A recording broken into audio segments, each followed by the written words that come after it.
the broken body beneath the wreck. The snow was falling hard. Thick white flakes danced in the wind as Cole pushed through the wreckage. The crash site stretched wide across the frozen valley. Burned metal, shattered glass, broken weapons, all scattered like forgotten bones. Cole's boots crunched on the icy ground and his breath turned to mist in the cold air. He wasn't a soldier anymore. He was just a mechanic now, a human salvager. He came to old war zones like this one hoping to find useful tech, scrap, or even food supplies hidden in the wrecks, but today something felt different.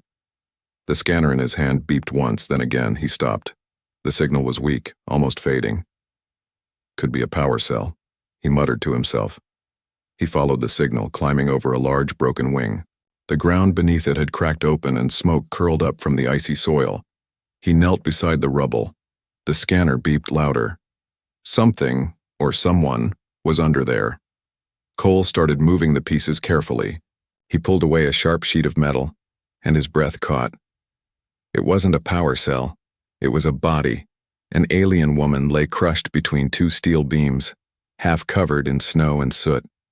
Her skin was pale blue and marked with strange bruises. Her clothes, if they could be called that, were torn thin and burned. She looked broken, frozen, but her chest moved. Barely. Cole dropped the scanner and leaned in. Hey, can you hear me? No answer, just shallow breaths. He took off his gloves and gently touched her neck. Her skin was ice cold, but there was still a weak pulse. She's alive, he whispered. Barely. He didn't stop to think, he just acted. He took out his emergency blanket and wrapped her in it. Then he lifted her slowly, carefully, making sure not to harm her more. She was light. Too light, like someone who hadn't eaten in days. Snow blew harder around them as Cole hurried back to his rover. He placed her inside, started the engine, and turned on the heat. The rover's warmth filled the small cabin. The alien woman didn't wake, but her breathing grew stronger. Cole drove through the storm, eyes on the frozen road. His cabin was an hour away. Don't die on me, he said. I didn't pull you out just to bury you. The storm screamed outside, but the small cabin glowed with light and heat. Cole placed her on the bed and covered her with thick blankets.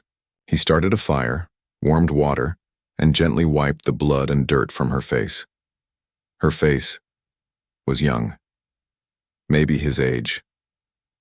Beautiful in a strange, alien way. Her eyes were closed, lips cracked, cheeks sunken. He fed her small drops of water using a spoon. Then he cleaned her wounds, his hands moving carefully. He found marks on her back, scars, long, deep, and cruel. Whip marks. Cole's jaw clenched. Who did this to you? She stirred for the first time. A soft, painful sound came from her throat. He sat beside her, quiet. He didn't speak again. He just watched over her. Hours passed. The storm calmed. Cole checked her again. Her skin had regained a little warmth. Her breathing was deeper now. Then her eyes opened, bright, glowing silver eyes. She stared up at the ceiling, then slowly turned her head. She saw him. Her lips parted, and her body tensed in fear. Her hands weakly tried to pull the blanket over her. It's okay, Cole said softly, raising his hands. You're safe. She blinked slowly. Her lips moved, but no sound came. I found you in the wreck, he explained. You were almost dead. I brought you here. Her eyes darted around the room, fireplace, wooden walls, gear, weapons, and then back to him. Human, she finally whispered, voice dry and cracked. He nodded. Yeah, I'm Cole. She didn't respond. She stared at him as if waiting for pain, but he only got up and poured more water into a cup. Then he handed it to her. Her hands shook. She tried to take it, but dropped it. He caught the cup before it spilled. No problem, he said. He knelt down and lifted it to her lips. She drank, just a little, but enough to ease her throat. Then tears rolled down her cheeks. You didn't leave me? She asked, voice barely there. Cole looked at her with soft eyes. No, I don't leave people to die. Her eyes closed again, but not in fear this time. She was safe. And for the first time in a long time, someone stayed. The wind howled outside like a beast hunting in the dark, but inside the wooden cabin there was only silence. Cole sat near the fire, watching the alien woman sleep. Her breathing had become steady. Her skin had color again. But she still looked fragile, like a glass figure that might break if touched too hard. He didn't even know her name. Still, something deep inside him refused to leave her alone. She wasn't just another survivor. She was someone who had been thrown away, left to die, and he couldn't forget the look in her eyes when she woke up. Fear, confusion, pain. Hours passed. Cole checked the door, added more wood to the fire, and cooked a simple soup. He didn't know what kind of food she could eat, but he had to try. He placed a small bowl next to her bed, and when she stirred, he knelt beside her again. Her silver eyes opened slowly, blinking at the soft light. She tried to sit up, but her body trembled. Cole gently supported her back and helped her lean against the wall. "You're safe," he said, offering a spoonful of soup. "It's warm. Try it." She stared at him like she didn't understand. Then she glanced at the bowl, then back at him. Slowly, she opened her mouth and took the spoonful. Her lips trembled. She swallowed. It was quiet. Then tears formed in her eyes again. "No one ever fed me before," she whispered. Cole didn't know what to say. He simply nodded and gave her another spoonful. After a few bites, she looked stronger. Her voice was still weak, but she tried to speak more. "You saved me." "Why?" He shrugged. "You were alive. That was enough." She looked down, pulling the blanket closer. "Most would have left me." "Well, I'm not most," Cole said. She stared at the fire for a long time, then spoke again. "My name is Celira." He repeated it softly, testing the sound. "Celira. That's a nice name." She gave a small smile. It was faint, but it was there. Cole helped her lie down again and gave her water. She sipped slowly, her hands still shaking. Outside, the storm hadn't stopped. The snow pressed against the windows and the wind screamed louder. Cole checked the heating system and fuel. They had just enough power to last another day. He would need to go out soon, but not tonight. Not while she still needed him. As Celira rested, her eyes drifted to the small items on the shelf. Tools, parts, metal scraps. "You are engineer?" "Something like that," Cole replied. "I fix things. I find broken machines and make them work again." She nodded. "You fixed me too." He paused. "I'm not sure if I did, but I'm glad you're still here." Her gaze softened, but then she looked down again, touching the edge of her blanket. Her fingers traced the fabric slowly, like it was something new. "I was taken from my colony, sold, given as a reward," she said, voice breaking. Cole's jaw clenched. He said nothing, just waited. "They made me kneel, obey. I was called a beast, a thing." "You're not a thing," Cole said firmly. "Not to me." She looked at him, surprised. "No one has said that to me before." "Well, it's the truth," he said. The silence returned, but this time it was gentle, safe. The fire cracked softly, and outside the storm roared. But inside the little cabin, warmth slowly grew. Cole handed her a piece of cloth. She used it to wipe her tears. Later, when she had fallen asleep again, Cole sat at his desk and looked over the radio unit. He needed to repair the long-range signal. They were deep in the frozen zone, far from any town. If she needed real medicine, he had to reach someone. But deep down, part of him didn't want anyone to know she was here. He remembered her words. "I was given as a reward." Who gave her? And what if they came back for her? That night, he barely slept. His hand stayed near his old rifle and his ears stayed open. The wind outside carried more than just cold. It carried danger. Maybe someone was already looking for her. But Cole had made a silent promise when he carried her from the wreck. He would not let anyone take her again. And in her sleep, Celera mumbled softly, "Don't leave me." He didn't. He just stayed, there watching the fire and her fragile breaths, guarding her like a silent shield in the storm. Celera sat quietly near the fire, her thin fingers wrapped around a warm metal cup. She no longer flinched when Cole walked near. Her eyes still watched carefully, but they held less fear. Her body was healing slowly.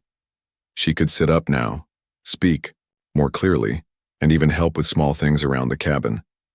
But the silence between them often spoke louder than words. Cole didn't ask too many questions. He knew pain when he saw it, and Celera wore it like a second skin. That morning, he stepped outside to check the solar panels buried under snow. The air was freezing, the wind sharp like knives, but the storm had finally passed. As he scraped ice from the panels, he glanced back at the window. She was watching him from inside, her silver eyes glowing gently behind the glass. There was something sad in the way she looked at him, like someone still waiting to be hurt. When Cole came, back inside, he found her standing with effort. She was trying to fold a blanket, but her hands shook too much. He rushed over to help, but she took a step back, flinching. "It's okay," he said softly. "Let me help."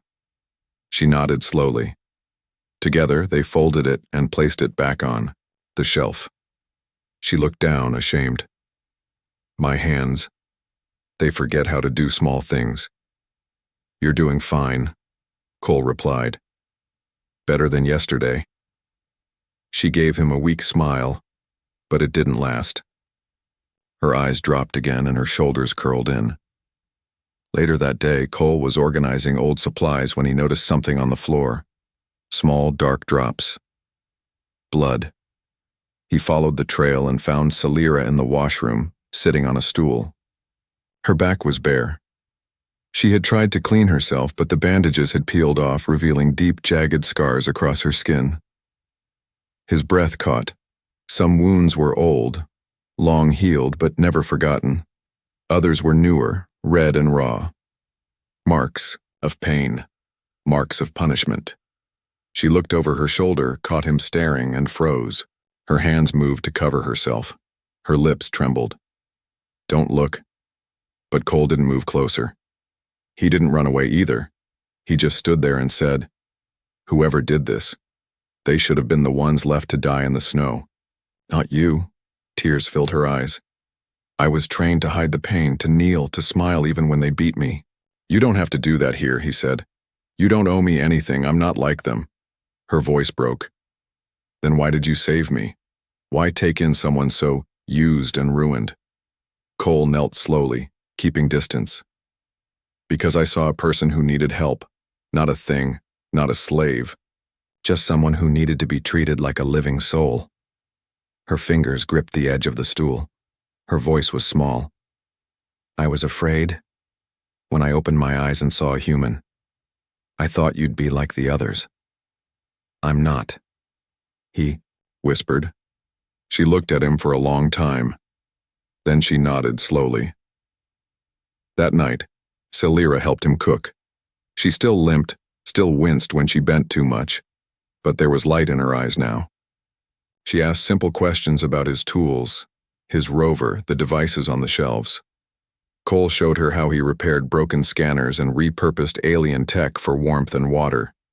She listened carefully, curious like a child learning a new world. "Why? Do you live out here alone?" she asked while stirring soup. Cole sighed. "War took everything. I used to work in a big city fixing engines, then my brother died. My home was bombed. I stopped trusting people. So I came here, where it's quiet, where I can breathe." Celera looked down. "I think I forgot how to breathe a long time ago." Cole glanced at her. "Then maybe we both need to learn again." The wind outside had quieted. The snow had stopped falling. For the first time, the cabin felt more than just shelter. It felt alive. Later, as Cole repaired a communication, panel, Celira walked up behind him and gently placed a hand on his shoulder. It was the first time she had touched him willingly. "Thank you," she said softly, "for giving me a name again." He turned. "What do you mean?" "They called me numbers, roles, pet names. But when you said Celira, it reminded me who I used to be." Cole didn't speak. He just nodded. Her scars were still there. Her past still hung over her like a shadow, but now she had firelight in her eyes and a name spoken with care, and that was a beginning. The snow began to melt slowly around the edges of the valley, leaving behind muddy patches and glistening pools of water. Days had passed since Celira had been pulled from the wreckage, and each day she grew stronger.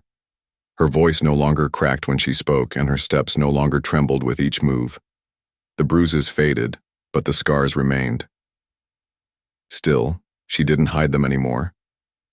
Not from Cole, not inside the safety of the cabin. This morning, Cole found her sitting near the window watching the sky. Thin sunlight broke through the clouds, casting soft gold light over her pale blue skin. She wore one of his spare jackets, far too big for her, but she seemed to like it. When he brought her a warm cup of tea, she looked up and smiled. Not a forced smile, not a polite mask, a real one. It surprised him. For a second, he just stood there, staring. It was like watching a flower bloom in the snow. "You're smiling," he said softly, handing her the cup. "I don't know why," she replied, "but I felt like I should." He chuckled and sat beside her. "That's a good sign." "I forgot what smiling felt like," she said. "For a long time, there was only pain. Obey or suffer, smile or bleed. You're free now," Cole said. "You can feel whatever you want." Celira looked out the window again. "It doesn't feel real yet. I keep waiting for someone to come and take it all away."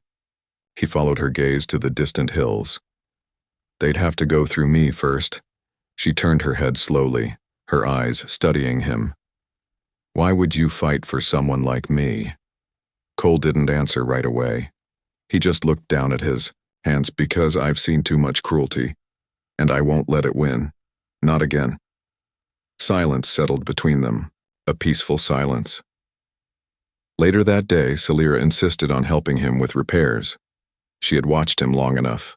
Now she wanted to learn. She sat beside him at the workbench, carefully holding tools with her healing fingers. Her hands were clumsy, but patient. Cole showed her how to rewire a broken heater coil. She followed every word. "I like fixing things," she said, "maybe because I'm still broken." "No one's perfect," Cole replied, "but fixing something broken is an act of hope." She smiled again. By evening, they had fixed 2 broken panels and even restored a dim security light near the door. As they ate dinner, Celira surprised Cole by asking, "Can I go outside tomorrow?" He raised an eyebrow. "You sure?" She nodded. "Just for a little while. I want to feel the sun, and I want to see if the world really changed, or if it's just me," he agreed. "We'll go together." That night, as the fire cracked and the wind whispered outside, Celira sat with her knees pulled up to her chest watching the flames. She looked calm, not happy, not healed, but calm. "I used to believe all humans were monsters," she said suddenly. "The ones who bought me, they were humans. They laughed when I cried, they called me names. When I saw your face, I thought you were another one of them." Cole's voice was low. "I'm sorry." "You're not like them," she added. "You're different. You talk to me like I matter, like I'm real." "You are real, Celira," he said. "And you matter." Her eyes shimmered in the firelight. I want to stay." Cole looked at her. "Stay? Here?" She nodded slowly. "If you'll let me, I can learn, help with repairs. I'm not strong, but I'm trying. And maybe this place, this life, is better than running." His answer came with no hesitation. "You don't need permission to stay. This is your home too if you want." She leaned back, closing her eyes. For the first time since she woke in his arms, she looked at peace. Her breathing slowed, her body relaxed, and in that moment Cole knew the truth. This woman, abandoned, scarred, forgotten by the world, was no longer a victim. She was healing. She was choosing to live.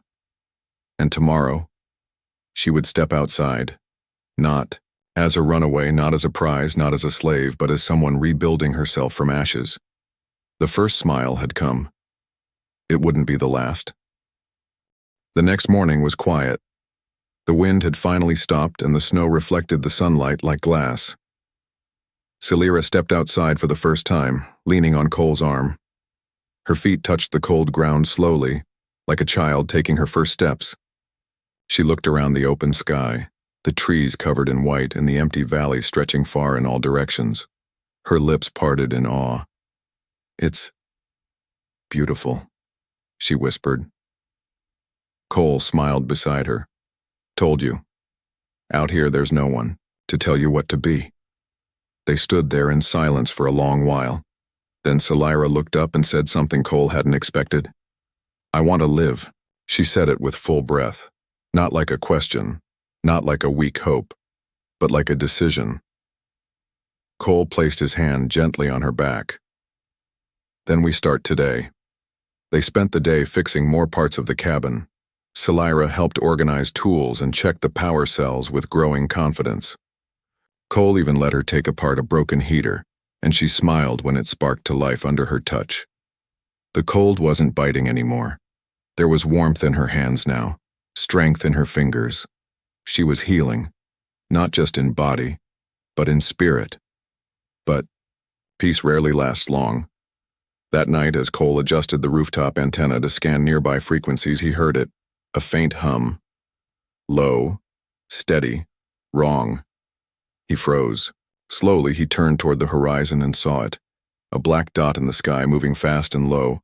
His stomach dropped. A ship. Not a merchant, not a patrol. It was a hunter-class vessel. Slavers. The same kind who might have taken Celira before. Or, worse, the exact ones searching for her. He ran back inside. Celira was by the fire, reading a manual. She looked up and saw his face. The fear returned before he said a word. "They're here, aren't they?" she asked. He nodded. "One ship, fast, scanning the valley." She stood, her body already shaking. "I should go. If they find me here, they'll kill you." "You're not going anywhere," he said firmly. "You don't understand," she whispered. "I wasn't just some servant. I was stolen from a noble's house. I escaped from their private collection. They'll come for me like I'm treasure. They always do." Cole stepped forward. "Then let them come. I've got traps, power weapons, emergency protocols. I'm not giving you up." Celira looked torn. "Why? Why would you risk everything for me?" "Because you said you want to live," he said, "and I promised myself I'd help you do just that." She looked at him, eyes full of fear and disbelief. Then she did something unexpected. She touched his hand and nodded. "Then we fight." Cole grabbed his old plasma rifle from the wall. It hadn't seen battle in years, but it still worked. He showed Celira the panic shelter under the floor. She refused to hide. "I won't crawl again," she said. "If I die standing." Outside, the sound of the ship grew louder. Red lights blinked across the snowfield. The ship landed, just beyond the trees, and armored figures stepped out, 4 of them tall and brutal-looking with metal masks and glowing visors. Cole powered up the energy barrier on the door and loaded the gun. He handed Celira a small shock blade. "You might need it." She held it with steady fingers. "I'm not scared." Cole didn't reply. He opened a small hatch in the wall and aimed his rifle. The slavers approached the cabin with slow, sure steps. One of them scanned the ground. Another pointed at the tracks leading to the door. The leader raised a hand and shouted something in a foreign tongue. Then they charged. Cole fired first. The beam hit one in the chest, sending him flying back. Celira activated the shock blade and took position by the back entrance. The enemy spread out. They returned fire. Sparks flew as shots hit the barrier, shaking the wooden walls. Cole moved. fast, hitting another target with a blast to the leg. The third slaver circled around, reaching the rear, only to find Selira waiting. She didn't hesitate. She stabbed upward as the slaver stepped into the doorway. The blade surged with light. He screamed, dropped his weapon, and fell. Cole shot the last one just before he reached the door. The body collapsed in the snow. Silence followed. Only the hum of the ship remained in the background. Selira dropped the blade and sank to her knees, breathing hard. Cole ran to her, helping her up. Blood stained her hands, but she was alive. "They're gone," he said. "We did it." She looked at him with wild eyes. "They'll send more." "Let them," he whispered. "We'll be ready." She nodded, shaking but alive. And in that moment, Cole saw not the weak woman he had rescued, but a warrior reborn. The night sky was filled with smoke and sparks. The slaver ship burned in the snowfield, flames reaching high as the cold wind tried to fight them. Cole stood with his rifle still in hand, watching the fire crackle. The bodies of the attackers lay scattered nearby, cold, silent reminders of the battle. Selira sat on the cabin steps behind him, staring at the fire with wide, trembling eyes. They had survived, but survival came with a price. Cole's arm was bleeding. A clean shot had burned across his shoulder. He had wrapped it tight, but the pain was getting worse. He didn't tell her. Not yet. Selira hadn't spoken since the fighting ended. She just sat there holding her hands in front of her like she didn't recognize them. They were stained with blood, her enemy's blood. Her breathing was shaky, and every few minutes her lips moved like she was trying to say something, but nothing came out. Cole finally turned and walked back to her. He sat beside her, laying the rifle down. "You did good," he said softly. She shook her head. "I killed someone. You protected yourself." "I still killed," she whispered. "I never thought I could. I always imagined if I ever had the chance, I'd run, not fight." He looked at her, his voice calm. "You didn't just fight. You survived. And you protected this place. Protected me." Her eyes filled with tears. "I never meant for you to get hurt." Cole smiled faintly. "I've been hurt before. This time it was for something that mattered." He reached for her hand, but she pulled away at first. Then slowly she allowed him to hold it. His hand was rough and warm. Hers was cold and shaking. They sat there together in silence, watching the fire consume the ship that once brought fear. But peace was short. As dawn broke, the cabin sensors beeped. Cole limped to the console. His eyes narrowed. "Another signal," he said. Selira stood behind him, her voice hollow. "More of them?" "Could be," he said. "But this ship's bigger, faster." She backed away, her chest rising and falling quickly. "I told you they'd come back." Cole faced her. "We'll make a plan. We'll be smarter this time." "You can't even lift your arm," she said, pointing at his wound. He ignored the pain. "I'm not giving up." But Selira stepped closer, her face filled with fear and resolve. "You saved me, Cole. You gave me hope. You made me believe I could be more than a slave.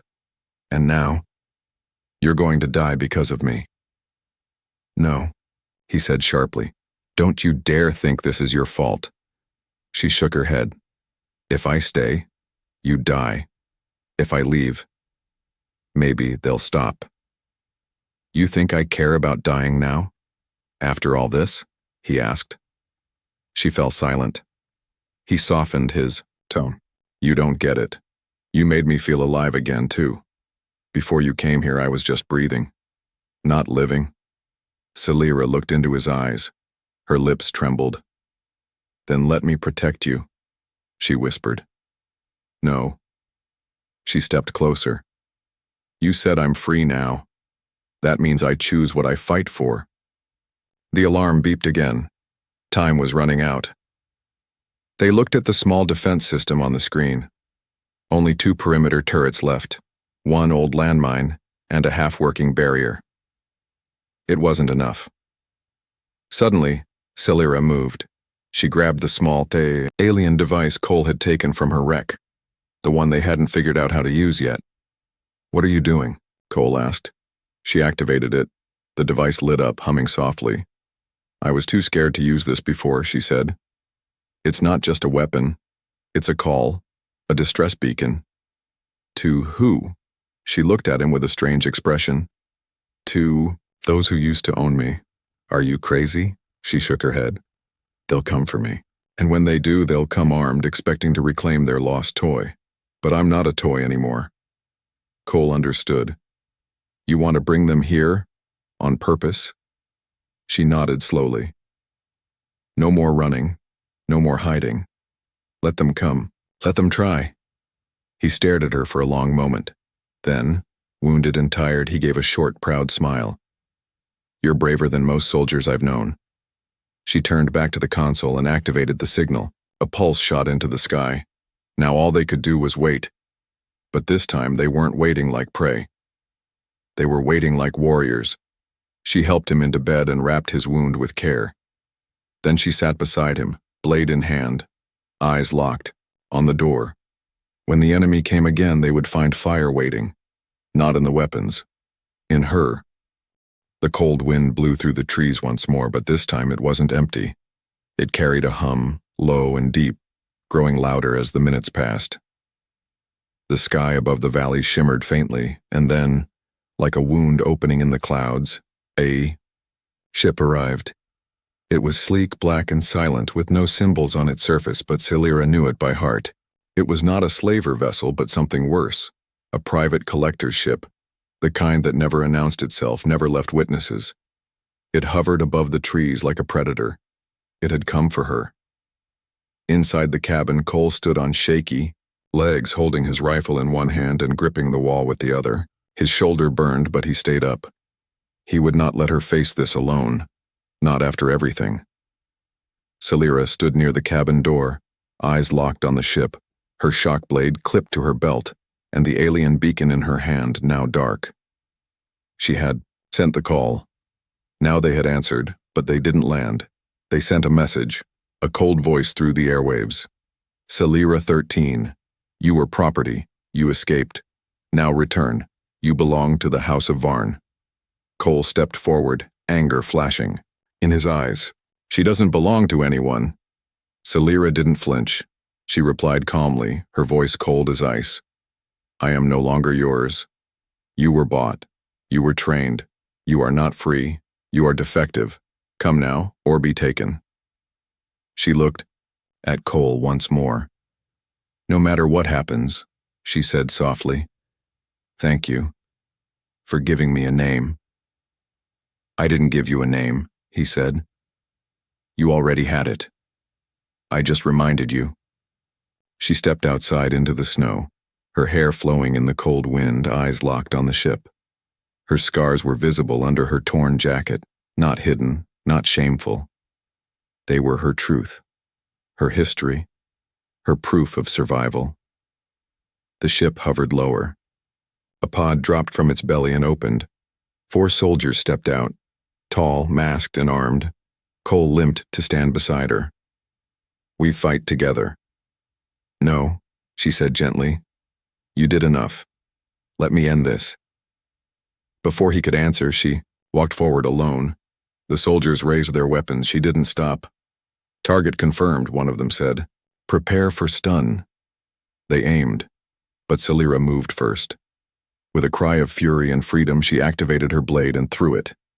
The shock blade sliced through the air and struck the first soldier's chest, dropping him instantly. The others opened fire, but she rolled behind a snow-covered boulder and grabbed the fallen weapon. Cole shouted, raising his rifle and firing from the doorway. One of his shots hit a soldier's leg, sending him down screaming. Celira rose, firing the stolen gun. Another enemy fell. The last one ran for the pod, but Celira was faster. She tackled him into the snow and drove her knee into his chest, ripping off his mask. It was a human. His eyes widened in fear.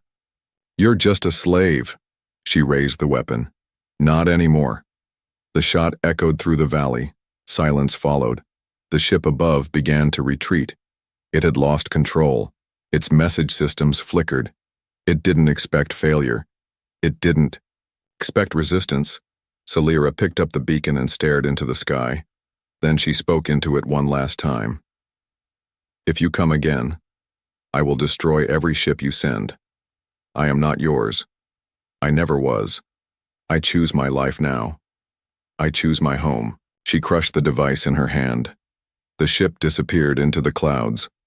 Salira returned to the cabin slowly, her legs weak, her body shaking. Cole met her at the steps and caught her before she collapsed. Her arms wrapped around him tightly, her head against his chest. You came back, he whispered. I had to, she said. My home is here. He carried her inside, laid her by the fire, and covered her with the warmest blanket he had. She looked up at him with tired eyes but a peaceful smile. You're free now, he said. She nodded. So are you. Days passed. Then weeks. No more ships came, no more signals. Just quiet. Salira fixed the comm system. Cole built a second room onto the cabin. Together they repaired what was broken. Machines, walls, hearts.